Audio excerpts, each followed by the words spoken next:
Welcome to Crime Most French, a podcast featuring crimes carried out on French soil, narrated and researched by Cedric and rudely interrupted by me, Melanie. We're the true crime podcast en alliance. Crack open le vin and let the mayhem commence. I called this week's episode The Strange Criminal Life of Violette Nozière. Sounds like it's going to be a long story if it's alive. Yeah, it is.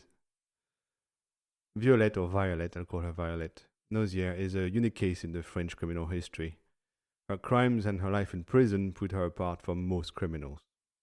Violette was born on the 11th of January 1915 in Neuvy-sur-Loire. She's the only daughter of Baptiste, a mechanic who was working for the Paris-Lyon Mediterranean Railway, and his wife, Germaine, who was also a mechanic at the railway. Ooh, unusual. 2 engineers. Yeah, but remember, during World War I, women replaced men in factories, and a number of them refused to go back to the kitchen, so they continued working after the end of the war, and Germaine is one of those women. Quite So that's right. why she's still a trained mechanic, even though the war is finished. Yeah, it's funny. I always think of the Second World War being the call to arms for ladies, but I presumably the same thing was done in the First World War, and there just wasn't that much Yes. noise about it. Oh no, there was a lot of noise about it here. It's very well Right. known that it's the first time women started working in large numbers. Before that, it was normal for women to never work. But from the start of the First World War, it changed, because then women had to work. The only men that were allowed not to go to war were the essential workers. So some Farmers. some farmers, some factory workers in some cases. But most of the time they were replaced by women. So Yeah. The men go off and die, and the women get equality. That Yes. seems fair. yes. So, But he spent most of the war as a train driver for the army. okay. That kind of makes sense that he now works for presumably what the forerunner of SNCF would be. Yeah, SNCF is a merger of a whole bunch of train companies. The same way RATP for the subway is also a merger of 2 or 3 subway companies in Paris, same thing. Violette grows up on the 6th floor of a building with a courtyard in Paris. It's those buildings that are squares and with a courtyard in the middle, the traditional ones. Okay, for those that don't know what we're talking about, go off and watch the film Amelie. Yeah, She lives in same one building. of those buildings, yeah. Yes. She eventually finds the atmosphere very claustrophobic, and for those who have been in those buildings, you can hear everything everywhere. There's no privacy, really. I guess it's kind of like the French equivalent of Rear Window, when you have Yes. that big area. Yeah, where you can see actually, it's exactly yeah. the same thing. You can see the people across the courtyard, and you can hear them, and yes, all that. And a result of that atmosphere, so her marks at school start going down, and therefore she's moved from schools to school, probably because the parents are trying to find a solution. But it's not going Sounds to like she happen kind of suffers from anxiety or something. then. Yeah, possibly. Bit of ADHD if she's not being able to focus on what she's doing, Maybe. rather than looking around her too much. Yeah, it's possible. Once the school had a meeting about her because of her behavior, and the conclusion after that meeting was Violette is lazy, sneaky, hypocritical, and loose. A very bad example for other girls in the school. So loose, as in being a bit flirty with the boys. She was a bit flirty with the boys, I yes. see. Violette's best friend is Madeleine Georgette Debise, also known as Maddie. Maddie had a very bad influence on Violette. Maddie and Violette are fairly typical of some women of that generation after World War I. The young generation resents the parents' moralizing and strict attitude, and they want to have fun in the middle of the economic crisis after the war. At the time, of course, women didn't vote. No. That came in 1946. And they needed to wait until 21 years old to be considered independent, and that usually meant being married off. So they don't want to do that. Was it that late in France for full voting? Yeah, it was 46. Wow. Unfortunately, going out and having fun costs money. Bars, taxis, clothes, toiletries, hotels, and etc. All those things are very expensive, and Violette was still a minor, so she didn't work. So she resorts to thefts at her parents' house and in shops to get some money, and also occasional prostitution for quick money when she needed it. She even poses news for a magazine, and from that point on, she lives a double life where she's a schoolgirl for her parents and a prostitute, I guess, for the people. It's quite a leap from, fishing your hands in your parents', purse and wallet to selling yourself. That's a big leap. Yeah, but it was a quick way to make money. So when she needed money, that's what she did. I don't know how much fun she was having, but that's a big price to pay to just have some fun. Well, she obviously could justify it to herself. In April 1932, she goes to hospital where she's told she has syphilis. And that probably has something to do with the prostitution, I'm thinking. I suspect so. It was a bit of an occupational hazard pre-antibiotics. Yeah. Never short of a scheme, she will invent a friend, the sister of the doctor she saw at the hospital, to provide an explanation, or you could even say an alibi, for her disappearances for her family. And because the sister of the doctor is from a good family, obviously they have a doctor in the family, her parents don't really ask questions. They think it's okay, they can't go wrong. The only problem is she happens not to exist. That's kind of nuts. Yes. That sounds like the syphilis at work. Oh, we're not yet. No. I think it takes quite a long time to set in on the old brain rot. Yeah, probably. She spends a lot of time in cafes in the Latin Quarter. There she meets lots of students who are usually more well off than her, because we're talking university students, not high school students where she was. So to go to university, you have to have money at the time. Isn't that also where all the artists hang out? Yes, and lots of writers. Yeah. From back like the 20s to the 70s, I guess. So hence the reason she was obviously posing nude for these young artists as well. Yeah, possibly. Violette, trying to impress those friends, invents new parents. Her dad becomes a chief engineer at the railway, and her mum works for a high-end couture house. She is just Walter Mitty. If she just seems to be able to create this life for herself that just doesn't exist. Yeah, she just invents what she doesn't like. A couple of train drivers, which is, I mean, it's skilled work, but she's obviously doesn't feel they have a good enough status for her, or probably money, obviously, as well. Well, it doesn't impress her friends who have money, so she finds a new family. Behind the scenes, Violet resents her parents. She tells friends that her dad forgets that he's her dad and has an inappropriate relationship with her, and that he's jealous of her friends. That's a bit... Her father is jealous of her friends? Yes. Why? Because her friends get to spend time with her? I guess so. That's her logic. It's all proven allegations, of course. Well, of course. Her parents are known for being very accommodating with her, and nice, and nobody has anything wrong to say about her parents, but she hates them. At this moment in time, I'm seeing her just as very much as a self-indulged teenage girl, only child brat. Yeah, very typical teenage girl. On the 14th of December 1932, Violet steals a dictionary in the bookshop. As a result, there is an argument between her father and her. The next day, her parents find a letter from Violet saying that she's intending to commit suicide by jumping in the Seine, the river. Her parents alert all the local police stations, and they eventually find her unarmed.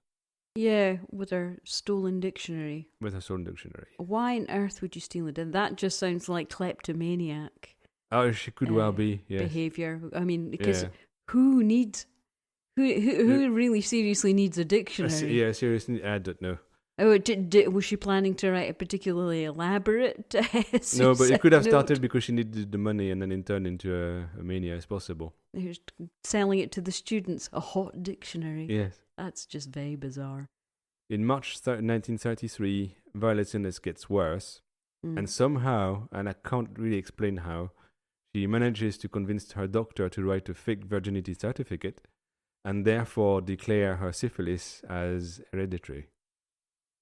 Because apparently you can catch syphilis from your parents. Yeah, I mean, she has to be kind of like the French early 20th century version of Darren Brown to Yes. convince a medical I just professional. don't know how she did that. Yeah, I don't know how she did That's that. just...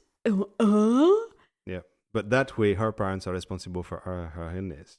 Oh, thanks. Gee, thanks, Doc. So that leads to another argument with the parents and the daughter. And for Violet, that's one too far. Violet thinks of her suicide intentions in December, and now she has a new idea, and she decides that she's going to take her family with her. So she buys sleeping pills at the pharmacy and tells her parents that the hospital doctor prescribed them to avoid contamination from syphilis, which kind of contradicts her story. Because if it's hereditary, they gave it to her. Yeah, they would have it already. Exactly. So how did she justify giving the medication so that they don't catch it from her? I don't know. And how did they not connect the dots? I don't know. Yeah, she should have been spending more paying attention at school, because that logic is deeply flawed. That logic doesn't work, yes. But it kind of works for her parents. They didn't ask questions, so they take it. The problem is she doesn't really know how sleeping pills work, so she gave them a fairly small dose. And they all had a fabulous night's sleep. And they got a good night's sleep, yep. But it creates a precedent. Now she knows she can poison her parents, even though it failed this time. So it's a germ of an idea. Yeah. But she's not finished with that plan. At 2 a.m., a fire starts in the flat. Wow. The curtains between the bedrooms and the corridor are on fire. Violet alerts the neighbors, and Baptiste eventually wakes up. But Jamin doesn't, so she ends up in hospital, probably smoke inhalation. Yeah. The inquiry in the fire doesn't go very far. The parent's state is assumed to be a consequence of the smoke inhalation, and therefore the case is closed. But now she knows she can try again. Yeah. In May, the family goes to Prades, which is in Haute-Loire, so it's northeast of Massif Central, for a holiday. That's the traditional area for the family. They go and stay with Baptiste's father, Félix. The relationship between Baptiste and Félix isn't good, mainly because of Félix's relationship with his daughter-in-law, Marie, who's the widow of Baptiste's brother, Ernest. Ew, keeping it in the family. Exactly. Gross. So Baptiste doesn't approve. There are arguments between father and son. So she's like sister mom. She's sister mom, yeah. Oh. Sister stepmom. Gross. Yep. They stay nonetheless 2 weeks, and Violet stays 6 weeks because it's the holidays. On several occasions, Violet disappears without her grandfather's noticing, because she doesn't know how to look after that kind of child, I guess. Wild, unruly Exactly. Parisian teen. Yep. Because she wants to meet with young people in the area. She eventually goes back to Paris on the 26th of June 1933. Ooh, I don't know why she would want to head up to Paris. And I have a big, large klaxon to tell everybody who's outside Paris. Just for your own sanity and just for your own comfort, never ever visit Paris in July and August. Paris is in a bowl, and it is so humid and clammy and nasty in summer. It's awful. And that's why the Parisians leave. So there's a piece of public health notice for you. Never come to France unless you're heading to the coast where all the Parisians are in the summer. Yeah. As she's back in Paris, Violet meets Jean-Daba. She falls in love with him. But she lies to her parents, as she usually does. She lies about her parents, as she usually does. She is a compulsive liar. Yeah, nobody really knows her family because she has like a dozen different families depending on who she's with. So he's permanently in debt and has no remorse living off Violet's money. She gives him 50 or 100 francs every day, which is quite a lot of money. She's very bad at picking the people who she hangs around with. Yeah, she's obviously a follower. Yeah. So despite prostitution, borrowing and stealing, she can't keep up with her new boyfriend's needs for money. In the summer of 1933, Baptiste's work situation improves greatly. He's well considered by his superiors and receives promotions. He even ends up driving the President of the Republic's train for a while. Even though he's an engineer, but he drives the train. Yeah, and that's almost high enough status for Violet then, isn't it, really? Yeah, close enough. Yeah, possibly. But she has her parents now anyway. Oh, yes. Financially, things improve as well. Unfortunately, in August, he loses his balance and falls from his train. And after a dear. stay in hospital, he's told he needs 2 weeks of rest. Oh, yeah, well. At that time, Jean-Daba goes to visit his family in Brittany. Violette wants to follow him, and she wants to continue the holidays with him, going down the coast all the way to Sabdolon, which is in Vendée. It is indeed. That's a lovely little town to visit. Very busy in the summer, but yes. True. She has an idea. What about making it a road trip? Road trip. And what about doing it in style with a Bugatti? Oh, yeah, that's what you get for your first car, a Bugatti. Yeah. They only need to find the money. So yeah, well, why that's not? just a mere matter of money. Yeah, exactly. So she searches her parents' flat and she discovers that they own about 165,000 francs in bonds and cash in a safe in the bank. Uh-oh. Which is a huge amount of money at the time. Yeah. Now the question is, how can she get her hand on it? I mean, that's just basically almost life insurance. That's close. Yeah. Yeah. Finding a big nest egg or life insurance. I mean, isn't that just a tale as old as time Exactly. for the motive? So as you could have guessed, because we're a true crime podcast, Mm-hmm. she remembers her attempt to kill her parents back last May, and she writes a fake prescription from the same doctor at the hospital for sleeping pills. This time she aims for a sufficient amount to succeed. Okay, she ups the dose. Yeah, she powders the pills and puts them in 2 bags, and she creates a 3rd bag with a purifying, between air quotes, design with a cross on the bag to identify it. So I'm guessing her plan was to give everybody something from bags, because she couldn't hide the fact that she was getting stuff from bags, but also to herself, so that her parents don't really ask questions. So like, everybody gets it, so it must be okay. She's almost ahead of her time. Follow this detox tea diet. Yeah, exactly. As she's out, Violette's parents realize that some money has gone missing as well. They search her things and they discover a letter from Jean. When Violet comes back, a violent altercation takes place with her parents.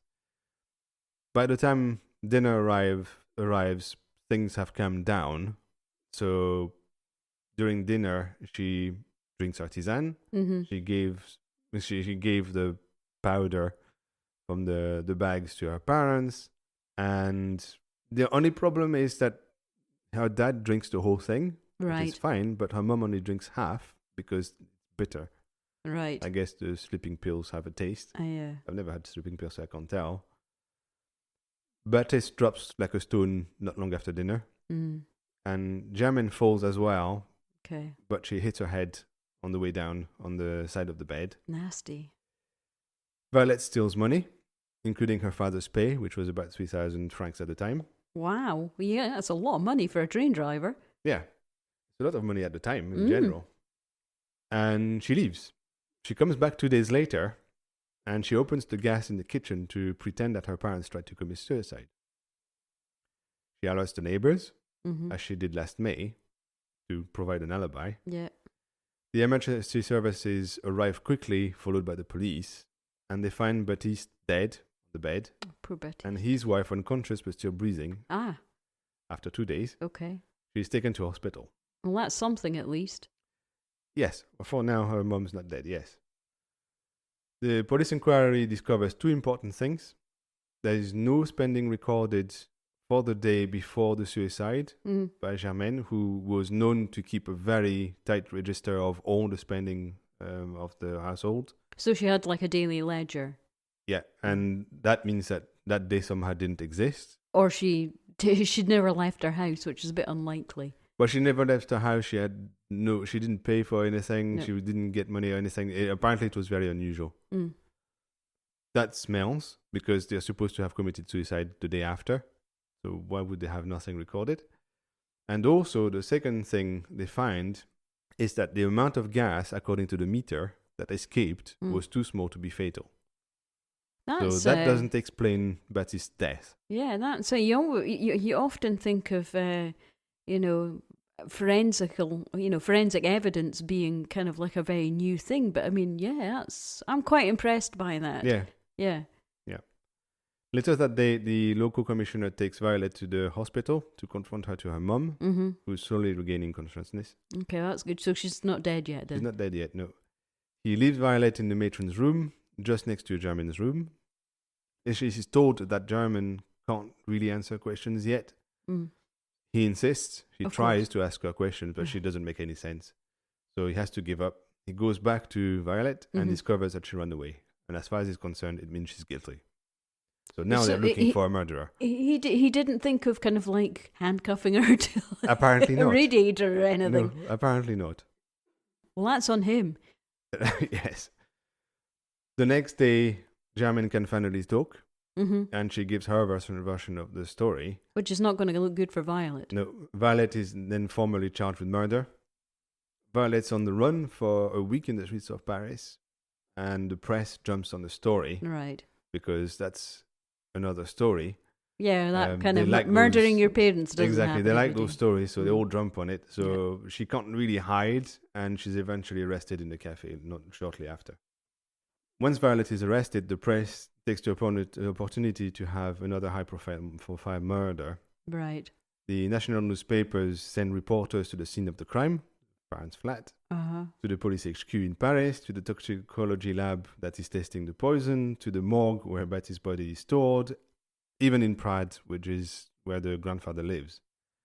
So basically anything she's touched, yeah, that's where they are. Exactly. And they report on it in the press so that people can know everything about that story. See, it's quite rabid.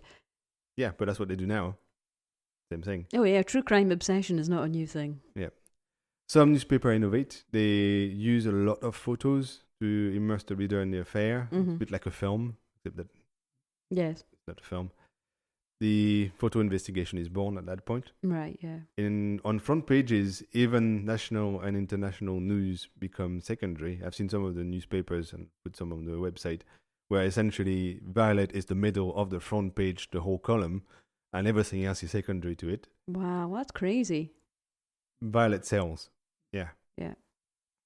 It splits the public opinion in two, and we'll see why. The impact of what she did goes beyond the press. The political scene also reacts to it, and that's where things become cleaved into two. You have the right that sees it as an attack on society's foundations of right, moral, and values, especially since that year is the second great murder affair. The previous one was the Papin sisters, which was our episode 7. Oh yes, murdering their employers. Yes, and tying them like a roast and all that, and plucking eyes out. And that was just that was stomach churning. Yeah. Yeah. So that's the second one in a year. So for the right, it's essentially the country going down the toilet. Oh, won't somebody think of the children? Yeah. The left sees Violet's action as a fight against society's evilness, and the surrealists support her and she becomes their muse. The far left presents her as a victim of capitalism, and for the left in general, her accusations against her father are a justification for her action. No, that's never a and that's why you have the country split into two. Even student organizations support her, even though she has absolutely nothing to do with them, because that's kind of crazy. How attempting to kill your parents is never a good thing. Apparently, to some people it is. So the inquiry picks up speed very suddenly when Commissioner Guillaume takes over. We've heard about him before, as he was involved in several famous crimes at the time. And he was also Simenon's. He's the inspiration for Maigret for Simenon, yes. But he worked on the Vandabonneau case, which was our episode 5, in the Landru affair as well, episode 4, and in the President Doumer assassination, which was episode 31. Yeah. On the 24th of August 1933, an autopsy is performed on Baptiste's body. The next day, a toxicology analysis is done on the bags that Violette had prepared. All right, yeah. Poisoning through sleeping pills is confirmed. It is also concluded that Baptiste's accident from the train contributed to his faster absorption of the poison. So molecule mixing. Yeah, most likely his medication mixed with the sleeping pills, and somehow he was more sensitive to them, and that's why he dropped dead very quickly. I mean, That kind of thing still happens now, so... Yeah, you have so to be careful careful. when you mix medication, Yeah. Yeah. Well, at least he went quickly and, he was in a sleep, so it wasn't a long, drawn-out, painful death. No, it's not. Yeah, it's not arsenic poisoning or anything No. like that. On the 28th of August, Violette is interrogated at the police HQ in Paris. Mm-hmm. And despite being forbidden to interrogate Violette, Guillaume has a brief conversation with her. Tut, tut, tut. Yes. Violette insists heavily on the abuse she accuses her father of. Guillaume believes her version of the story. She's very much a girl who cried wolf. I just wouldn't be willing to. Yeah, but somehow she manages to convince people. That's what's weird, because he even writes a report about it, and he says that he saw sincerity in her testimony that he can't ignore. Yeah, but liars are good at faking sincerity. Yeah, he's the only person on the authorities' side that believes her. Everybody else doesn't believe her story whatsoever, and when you look at the details, it doesn't even make sense. But somehow he does, and he's supposed to be very good at finding criminals and liars, but somehow believes her. It's very weird. And there is one kind of like easy way to try and establish it, and that is doing an autopsy on him and finding out Baptiste did have syphilis. That would kind of like be an indicator. Yeah, I haven't heard that it's been done specifically, but they did an autopsy, so presumably they checked for that, and it was negative. There was no mention that he had syphilis. Because if she had syphilis, he would have syphilis. Well, you would think so, yes. Yeah. Yes. Either way, although it doesn't prove that she gave it to him, he could have given it to her. But he could have got it from somewhere else, but I mean, it's still... Yes. But then the mum probably would have it as well, and also there's no would, mention of that, and presumably they tested her as well. Yeah. That's obviously no way to diminish any kind of abuse that anybody has suffered as, at the hands of an adult. To me, hers is fake. Yeah. And that's the problem. She repeats her accusations when she's interrogated by the instructing judge. Mm-hmm. She also insists that she didn't have any accomplice, and she takes full responsibility for her actions. She also says that she only wanted to target her dad. She didn't want to poison her mom. Even though she put poison in her mother's... Exactly. Again, her story makes no sense. She can't even get the story straight, but somehow she manages to convince people of it. And it's just weird. I'm telling you, she is Darren Brown. She's so good at talking people into just believing utter nonsense. Yeah. Yeah, exactly. Because if she wasn't targeting her mom, she could have given her the tisane as well. There could have been just an X for Baptiste's bag, and the other two were... Exactly, but she didn't. No. She poisoned her mum as well. Yeah, she could have put a little bit of, in Germaine's tea just for... Make her sleep. Yeah, exactly. Yeah. So she would still have the effects, but no. It doesn't make any sense. Makes no sense. No. On the 1st of September, the police organizes a confrontation between Violette and her mother, who's still in hospital. The confrontation is violent, as you can expect. Jerry. I'm just seeing Jerry Springer in my head. Sorry, can't help it. Yeah. Germaine rejects her daughter and shouts, Violette, kill yourself. You killed your father, such a good husband. Kill yourself. Oh, dear. So the mum is pissed off. I have to say, some of the blame is on you, Germaine. If you'd given your kid boundaries, come on. Yeah. Violette asks for forgiveness, but her mum replies, never, never. I'll forgive you after the sentence when you're dead. Wow, well, that's cold. So that's that. That's cold. During the interrogation, Violette says that pornography and libertine songs belonging to her dad can be found in a flat, as well as a cloth used to avoid making her pregnant. I don't know how that works, but a magic cloth at the time. A cloth of some kind. Is that kind of, maybe it was a rubberized something? I have no idea. Newspapers called it cloth. At the time, people would have known what it meant, but I don't. Well, I mean, sheaths, condoms were used then anyway, weren't they? Yeah, but they were pigskin and stuff, so they weren't very good. Yeah. The police searches the flat and finds what she said, but Germaine says that the cloth was used by her to avoid having another kid, not by Violette. It's kind of creepy, when you're where your dad's porn stash is. That's kind of... It is a bit creepy, yes. Yes. Yeah. The police confronts both again, but neither of them changes their story, so they each have a story and they stick to them. Yeah. She must have found the porn stash when she was looking for money and stuff, presumably. Yeah, presumably, yes, because she searched the flat. Yeah. Yeah. Still look grim. The judge and the police visit the shed where Violette says her dad abused her most of the time. but it's been demolished.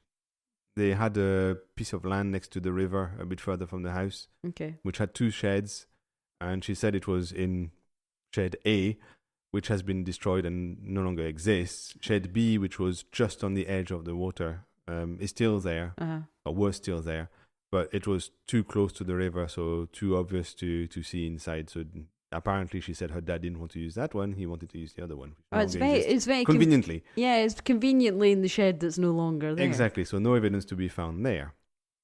On the 13th of September, the judge goes to visit Violette at the prison. Mm-hmm. She repeats her accusations against her dad and insists an inheritance wasn't the motive for the poisoning of her dad. Bullshit. Exactly. Why poison your mum then? She says that she didn't need money anyway because she has a friend that was supporting her. Mm. And that friend is about 60 years old, married and with kids.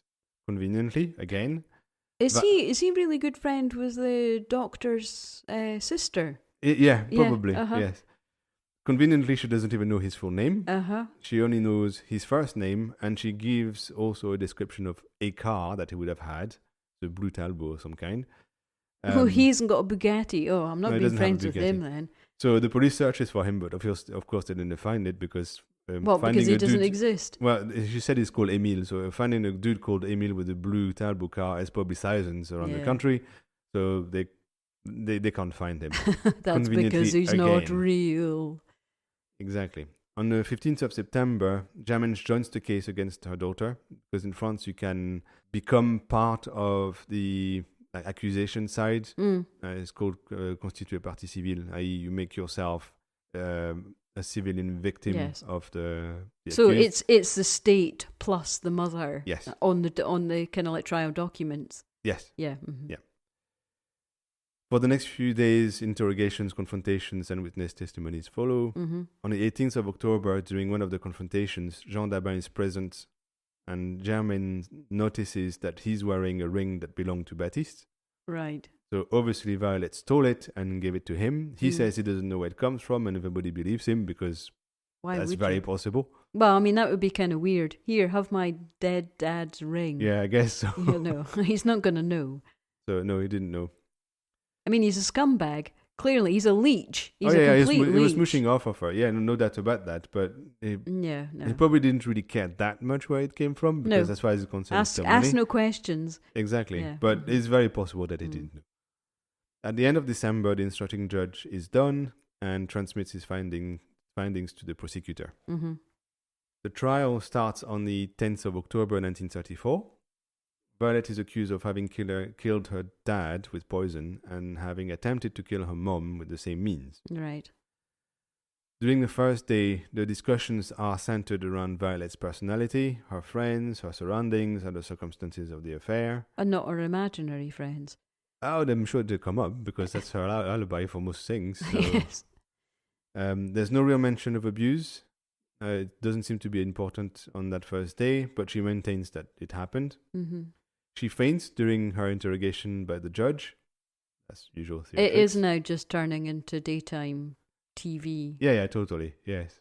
Fodder. Yeah. Just sounds ridiculous. Yeah. The doctor that saw Violette at the hospital and wrote the fake certificates and all that. Who has got very questionable ethics. Yeah, he's called to testify. Yeah.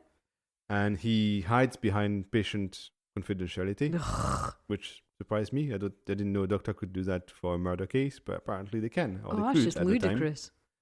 The time. Yeah. So he should have nothing. his license stripped. Oh, totally. Yes. Neighbors, firefighters, and police are also interviewed. Mm-hmm. But strangely not Guillaume. But at the same time, he wasn't allowed to talk to her, even though he was kind of in charge of the inquiry. Even though he still had a sneaky chat with her. He had a sneaky chat with her, yes, and he probably has access to all the information because he was a commissioner. So, yes. But he's not called to be a witness. The next day, Germaine testifies. That would have been I bet the press were whipped into a frenzy about that. Yeah, even though she sided with the prosecution, she breaks down and she says she forgives her daughter and she asks the jury to have pity on her. Oh my God, that is turning into Oprah. Yes. You'll have a trial, you'll have a trial, you'll have a trial. Expert psychiatrists conclude that Violette has full understanding on what she did and therefore is responsible. Of course, she never said she was crazy. No.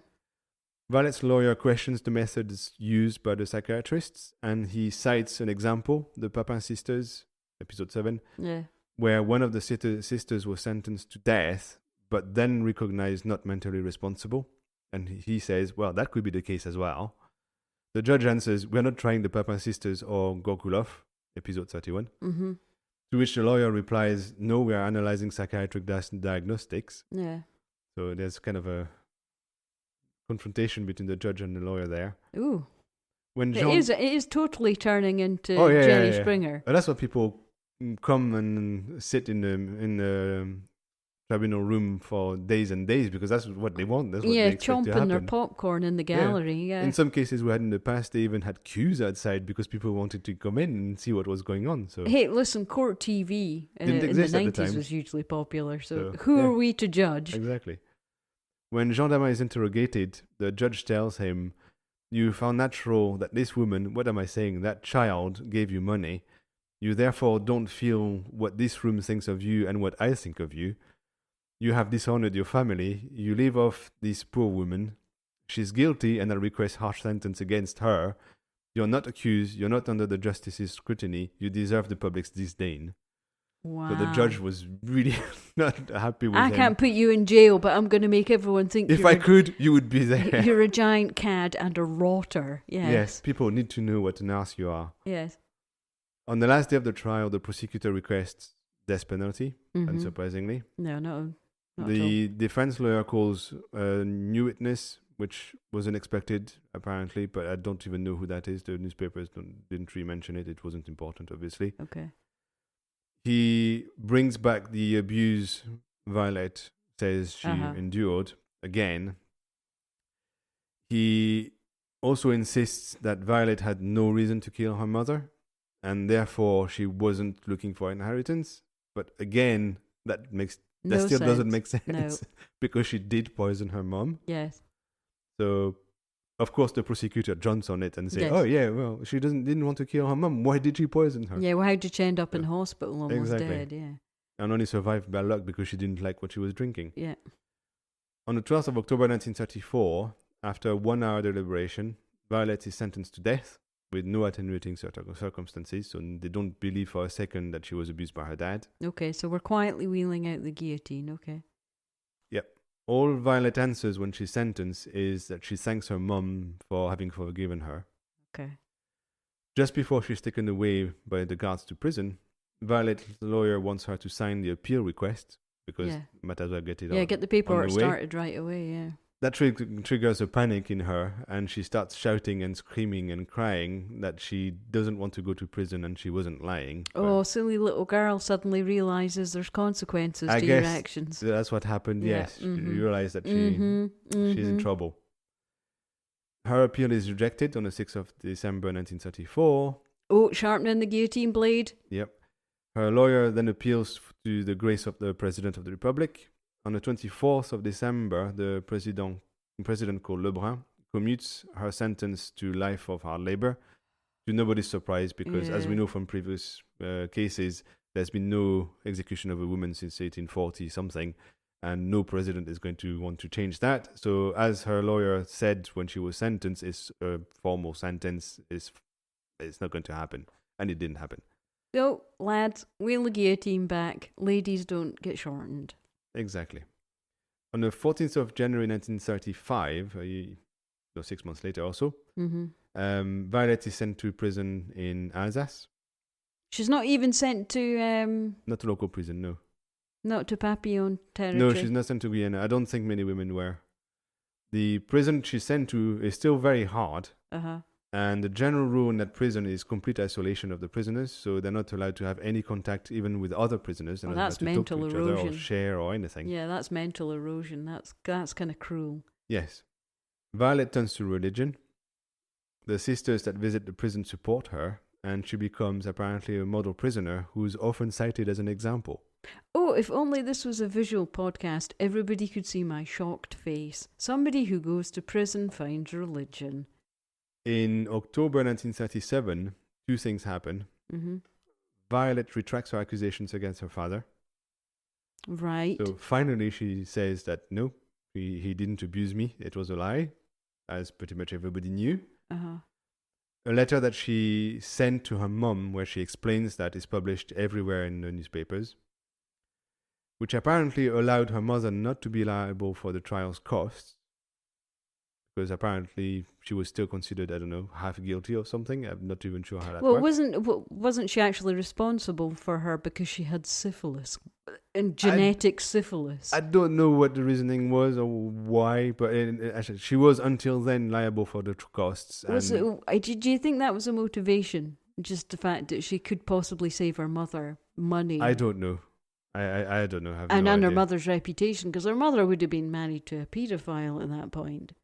Yeah, I really don't know what really happened, but nobody believed her story. So her story didn't make sense anyway. No, none of her story makes sense. Not even with regard just to that portion of her life. It's just she just is a compulsive liar. Totally.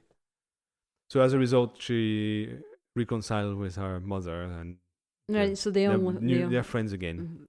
Well, I guess even if you have family, no matter how rotten they are, you kind of like feel obliged to keep in touch with them. Yeah, I guess so. The second thing that happens that month is the death of Jean-Daba, the boyfriend. Or the leech.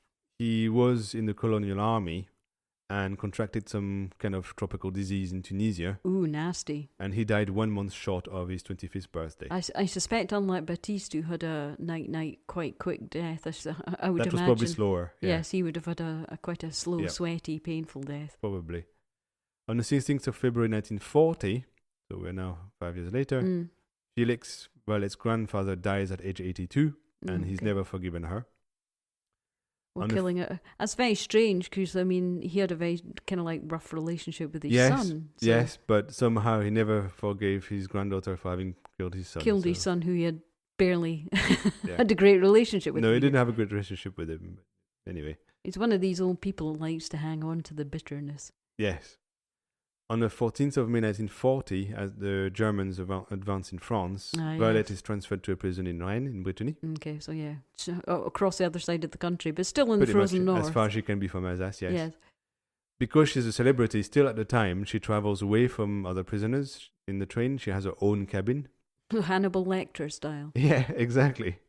At the prison, she works at the underwear workshop and continues to be a model prisoner. Okay, so we're going to season 4 of Orange is the New Black then, are we? Yeah.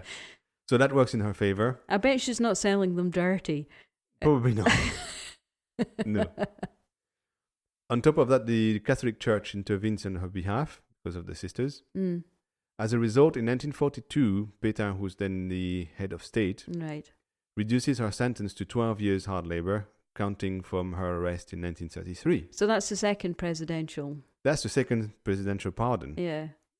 She's very lucky because at that time, even small criminals were executed. But somehow, I have no idea how again, she manages to get a reduction in sentence when other people were executed. So, I mean, that's the Vichy government. That's the Vichy government, completely corrupt. Yes. Working with the Nazi Vichy government. Yes. She is magic. I'm telling you, she's Darren Brown. Yeah. She's totally magic because she goes against everything else that's happening, and I don't know. As a result of her sentence reduction, Violet starts working in the prison with the prison's accountant. Right. Because she's very close to the end of her sentence, so she's things are a bit looser. She's trusted with the beans. Yes. Counting the beans. That allows her free movement around the prison as well, unsupervised. So she just goes wherever she wants. Certainly a contrast to rock breaking in Guyana. Yes, totally. She requests an early release, but is rejected, so she'll have to finish her reduced sentence. In 1945, that's the year she gets freed. She also meets the new accountant for the prison, called Eugène Garnier.